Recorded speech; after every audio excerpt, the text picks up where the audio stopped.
26 dekabr 2025-yilda Mening yurtim telekanalida soat 19:00 da Fitna serialining ikkinchi mavsum 20-qismi namoyish etiladi.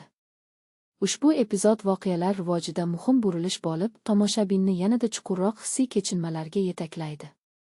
Fitna seriali har bir qismda insoniy his-tuyg'ular, ichki ziddiyatlar va tanlovlar oqibatini aniq ko'rsatib bera olishi bilan ajralib turadi.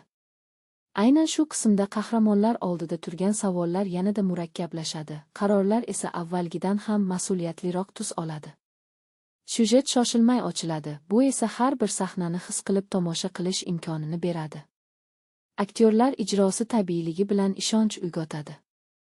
Ortiqcha dramatizmsiz, ammo chuqur ma'no bilan berilgan sahnalar serialning umumiy ruhini mustahkamlaydi. Vizual yechimlar sodda, lekin mazmunni to'liq ochib beradi.